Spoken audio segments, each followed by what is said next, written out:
À l'Institut universitaire de cardiologie et de pneumologie de Québec, un projet de prévention du déclin permet d'offrir un continuum de soins et de services proactifs visant à contrer le syndrome d'immobilisation par une prise en charge interdisciplinaire de la clientèle vulnérable. Ce projet favorise l'utilisation des lits en soins aigus pour des raisons médicales plutôt que pour récupérer d'une perte d'autonomie générée par une période d'inactivité. Le projet implique un dépistage de la clientèle dans un délai de 48 heures post-admission, l'identification précoce des niveaux de risque de chute et de déclin fonctionnel, l'inscription rapide au dossier des recommandations personnalisées, ainsi que la participation des usagers à un protocole de réentraînement ont démontré de nombreux bénéfices pour la clientèle et le personnel.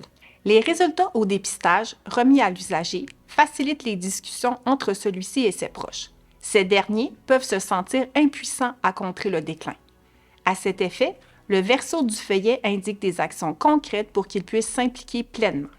Considérant que la clientèle vulnérable peut nécessiter plus de soutien en communauté, le CIUS de la capitale nationale est un partenaire de choix par son programme de prévention du déclin à domicile. Un outil d'autodépistage a été créé pour les usagers et leurs proches n'ayant pas un besoin immédiat de la communauté.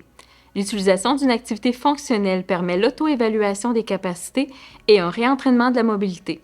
Leur implication favorise une vigie du niveau de mobilité post-hospitalisation, favorisant ainsi une action précoce lors d'une détérioration. Une diminution de 2 jours de la durée moyenne de séjour et de 3 % du taux de réhospitalisation a été mesuré.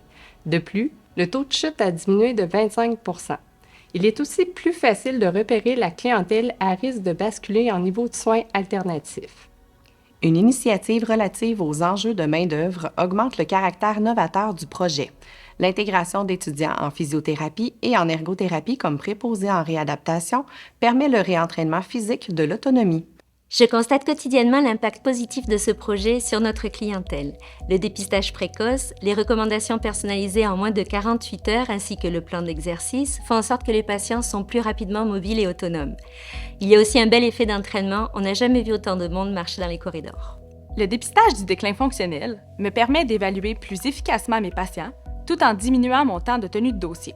Grâce à la télésanté, notre équipe peut poursuivre les activités et les stratégies de prévention du déconditionnement au congé de l'hôpital de l'usager, autant sur le plan physique, cognitif et social.